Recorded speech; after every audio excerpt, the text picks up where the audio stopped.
Majlis Ilmu 2021 sempena sambutan perayaan Hari Keputeraan ke bawah Duli Yang Maha Mulia Paduka Seri Baginda Sultan dan Yang di-Pertuan Negara Brunei Darussalam ke-75 tahun diteruskan lagi hari ini dengan sesi wawancara khas rampai pagi bersama Menteri Hal Ehwal Dalam Negeri.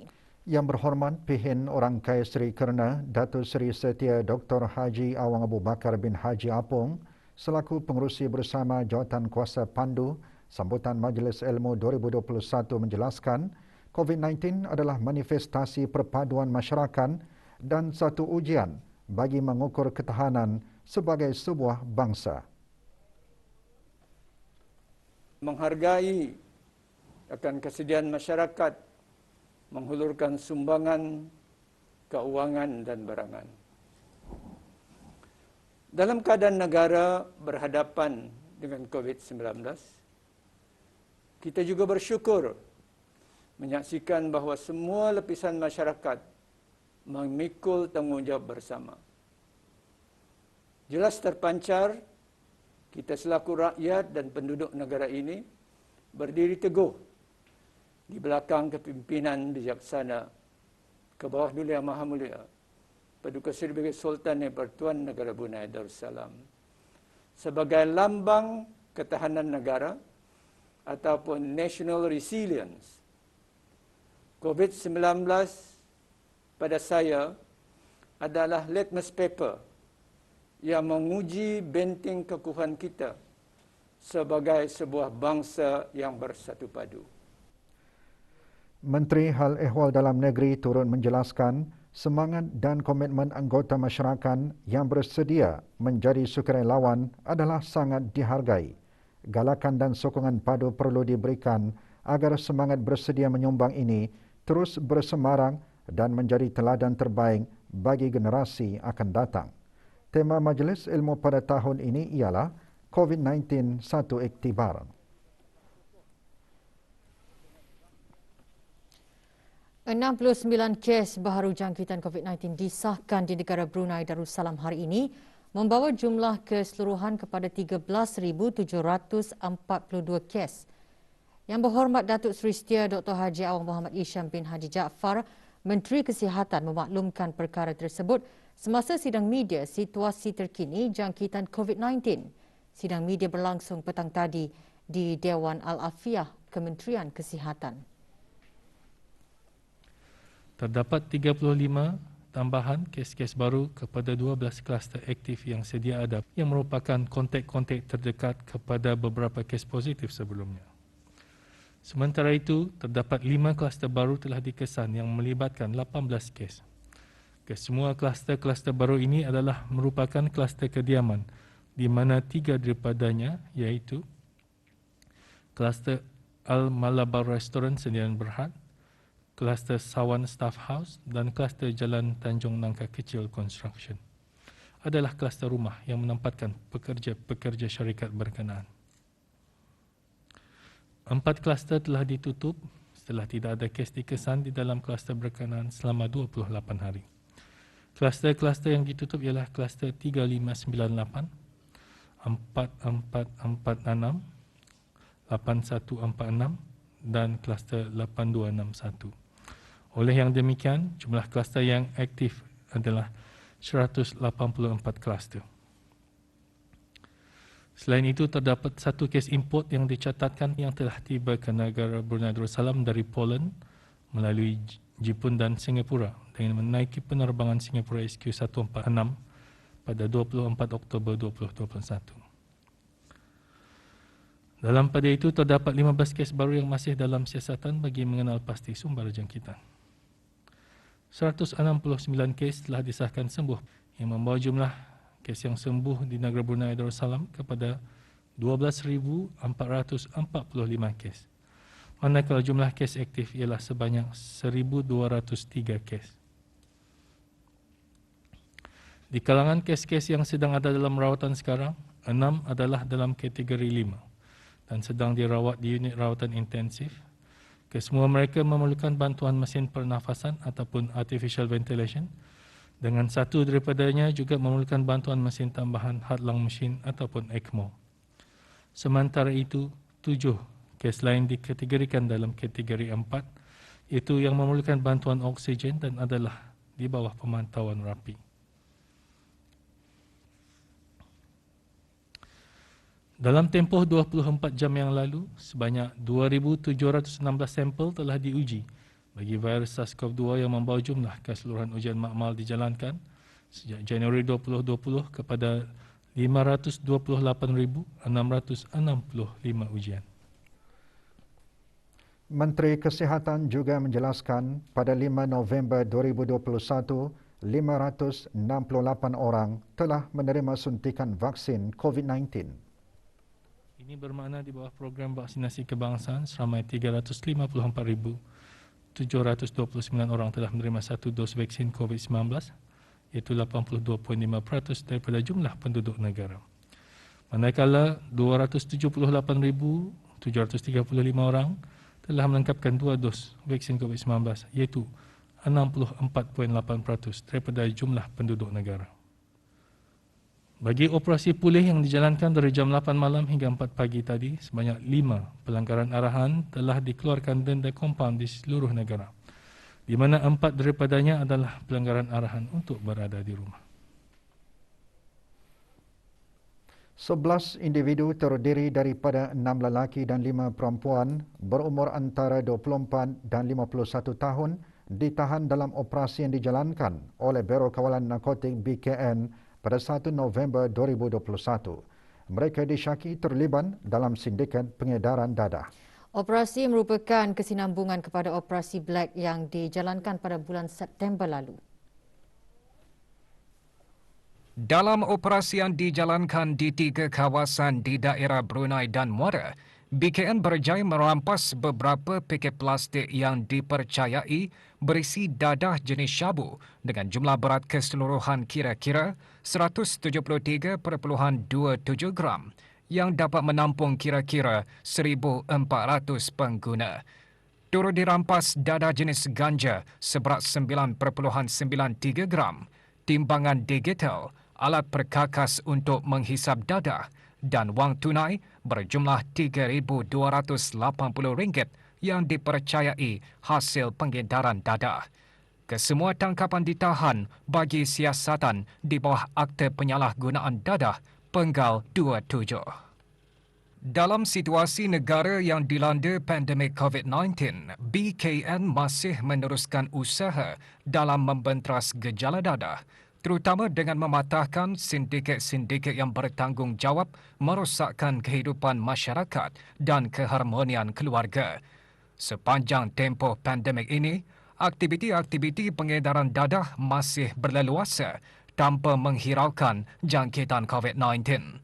Dalam kebanyakan operasi yang dijalankan oleh BKN, terdapat beberapa tangkapan yang disahkan positif COVID-19 kerana sikap tidak bertanggungjawab dalam meneruskan aktiviti haram tersebut.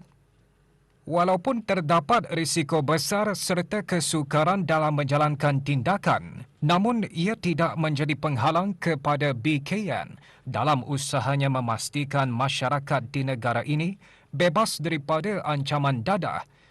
BKN juga ingin menyeru rakyat di negara ini untuk bersatu padu dan membantu agensi penguatkuasaan dalam membenteras aktiviti-aktiviti haram demi melindungi masyarakat dan membantu Kementerian Kesihatan dalam usahanya membendung penularan wabak COVID-19. BKN juga merakamkan ucapan penghargaan kepada agensi-agensi perisikan keselamatan dan penguatkuasaan di negara ini atas bantuan dan kerjasama yang diberikan ke arah menjayakan operasi tersebut.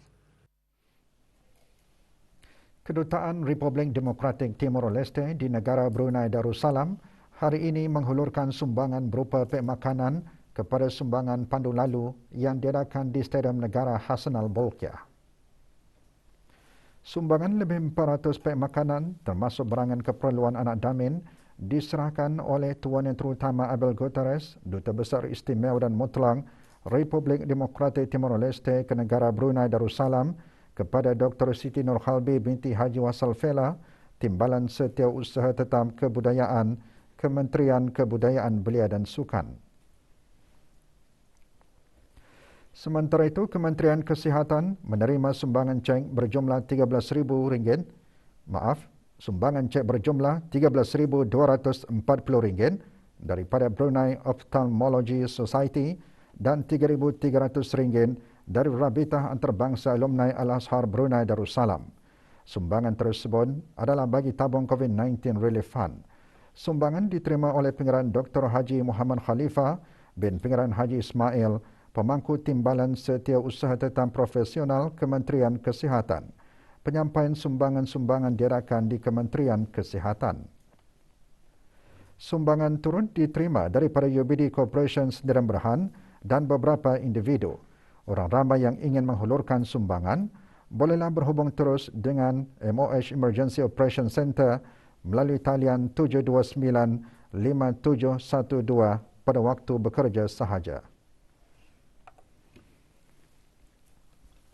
Projek penanaman pokok di rumah adalah salah satu usaha ke arah mendukung dasar kebangsaan perubahan iklim negara Brunei Darussalam yang telah dilancarkan pada 25 Julai 2020 demi mencapai sasaran untuk menanam sebanyak 500,000 pokok baru menjelang tahun 2035.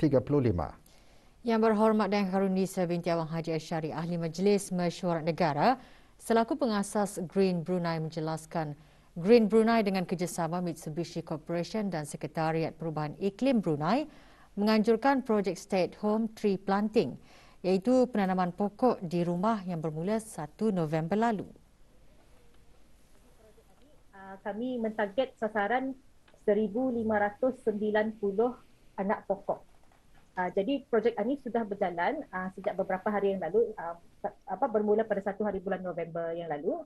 Pada masa ini lebih kurang yang baru masuk ini juga mungkin 400 anak pokok sudah ada sudah di-adopt lah kira-kira. Jadi orang ramai merequest daripada kami pihak Green Brunei dan kami yang akan mengatur distribution anak pokok ini. Orang ramai dialu-alukan, 20 ahli Green Brunei terlibat adalah para pelajar pelatih daripada Universiti Brunei Darussalam. 2 jenis anak pokok yang diedarkan ialah pokok jenis buah dan ornamental tree.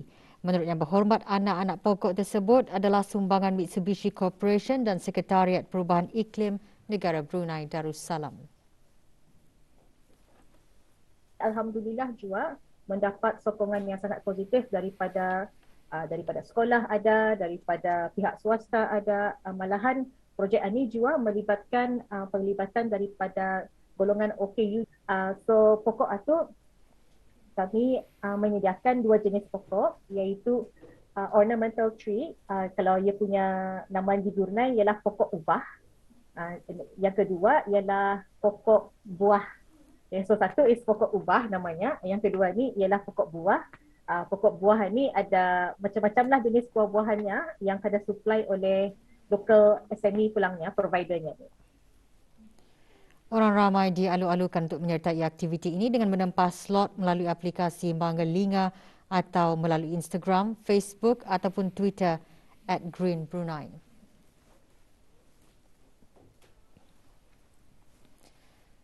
$23,825 permohonan memperbaharui lesen memandu dan 11,513 permohonan memperbaharui lesen kenderaan diterima oleh talian Darussalam 123 TD123 sejak penutupan kaunter perkhidmatan Jabatan Pengangkutan Darat JPD, Kementerian Pengangkutan dan Info Komunikasi pada 8 Ogos lalu berikutan situasi jangkitan COVID-19. Hasil pelaksanaan peningkatan kapasiti call agents TD123 secara berperingkat. Semua permohonan telah selesai ditutup pada 29 Oktober lalu. Perkara tersebut dikongsikan oleh Pengarah Pengangkutan Darat semasa sidang media mengenai pengemaskinian perkhidmatan tambahan JPD, status permohonan membaharui lesen kenderaan dan lesen memandu serta penaiktarafan aplikasi dalam talian Transport BN petang tadi. Awang Haji Rozali bin Haji Saidun menjelaskan, JPD telah merekodkan lebih 5,297 permohonan dalam talian melalui Transport BN atau www.gov.bn yang gagal membuat pembayaran dalam talian dan menyebabkan permohonan tidak dapat diproses. Bagi pemohon yang tidak berjaya membuat pembayaran tersebut, bolehlah mencuba semula tanpa perlu membuat permohonan baharu melalui www.gov.bn atau menekan pautan Application Status Inquiry for Land Transport Department's e-Services dan melalui aplikasi Transport BN dengan menekan butang My Application. Bermula 8 Oktober 2021, JPD tidak lagi mengeluarkan lesen kenderaan atau lesen memandu berbentuk fizikal dan ianya telah digantikan dengan pesanan ringkas atau SMS yang dikeluarkan oleh jabatan ini melalui talian 39999. Bagi pemohon-pemohon yang tidak menerima SMS dalam tempoh 3 hari setelah permohonan dihadapkan, bolehlah memaklumkan jabatan ini dengan mengisi borang di pautan www.jpd.government.bn/SMS-check. Mengenai gangguan aplikasi Transport BN bagi perkhidmatan membaharui lesen kenderaan dan lesen memandu, kerja-kerja penaiktarafan dan penambahbaikan aplikasi tersebut telah pun selesai dilaksanakan. Orang ramai dinasihatkan untuk mengemas kini dan menggunakan versi terkini aplikasi Transport BN. Menurut Awang Haji Rozali, JPD juga akan membuka semula permohonan tanda-tanda pengenalan yakni bilangan nombor pendaftaran kenderaan melalui perkhidmatan nombor Q menggunakan kaedah pandu lalu dan tempahan menggunakan aplikasi QAM. Bagi kelancaran proses permohonan tanda-tanda pengenalan bilangan nombor pendaftaran kenderaan menggunakan aplikasi nombor Q dan melalui kaedah pandu lalu, berikut adalah garis panduan yang telah disediakan untuk orang ramai. Layari laman sesaung JPD untuk membuat pilihan nombor pendaftaran kenderaan yang dikendaki, lengkapkan borang permohonan nombor Q dengan memuat turun borang tersebut di laman sesaung JPD, membuat tempahan slot pandu lalu bagi permohonan nombor Q melalui aplikasi QAM dan membuat pembayaran hanya semasa pandu lalu dan setelah permohonan nombor pendaftaran dibenarkan. Sambutan Maulud Nabi Muhammad sallallahu alaihi wasallam masih lagi giat diadakan oleh pelbagai pihak di negara ini. Jabatan Hal Ehwal Masjid melalui bahagian imarah dengan kerjasama Kumpulan Belia Masjid Kampung Belambayan semalam mengadakan majlis zikir dan tausyih Kumpulan Belia dan Belia Wanis Masjid Negara. Acara diadakan secara maya. Antara menyertainya Awang Haji Amir Hisham bin Haji Masri, pemangku pengarah Hal Ehwal Masjid. Majlis antara lain memupuk semangat silaturahim di antara belia dan belia wanis masjid di samping memupuk semangat cintakan Rasulullah sallallahu alaihi wasallam. Majlis Perundingan Kampung MPK Pekan Kuala Blain mengadakan majlis membaca surah Yasin dan tahlil khusus bagi almarhum Duli Teramat Mulia Paduka Seri Pengarah Muda Haji Abdul Azim secara maya. Majlis diselajurkan dengan bacaan doa menghindari wabak COVID-19 dan doa Allah peliharakan Sultan dan negara Brunei Darussalam.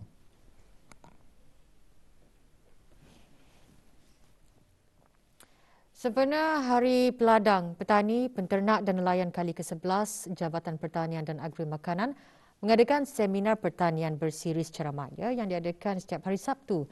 Seminar dihasrat menjadi platform yang berkesan untuk meningkatkan lagi kolaborasi dan percambahan fikiran ke arah usaha bagi meningkatkan pengeluaran dan mengukuhkan sekuriti makanan di negara ini. Pagi tadi diadakan siri pertama seminar dengan tema pertanian dalam kehidupan. Seminar antara lain membincangkan kepentingan pertanian dalam kehidupan sama ada dari perspektif Islam ataupun perniagaan yang menyumbang kepada ekonomi negara. Seminar akan diadakan lagi pada 13 November 2021 dengan tema penglibatan belia dalam bidang pertanian. Orang ramai yang ingin menyertai seminar tersebut boleh melayari platform Zoom atau live Instagram @agriculture.gov.bn bermula pukul 9 pagi. Beberapa talian disediakan oleh kerajaan bagi membolehkan masyarakat umum membuat sebarang aduan berkaitan pelanggaran prosedur operasi standard SOP berkaitan COVID-19. Talian hotline ini ditangani oleh Pusat Penyelarasan Kebangsaan bagi COVID-19 N3C19 dan orang ramai boleh menyalurkan apa jua bentuk perkongsian berhubung makluman ataupun insiden berkaitan pelanggaran SOP COVID-19 di sepanjang operasi-operasi pemantauan dilaksanakan.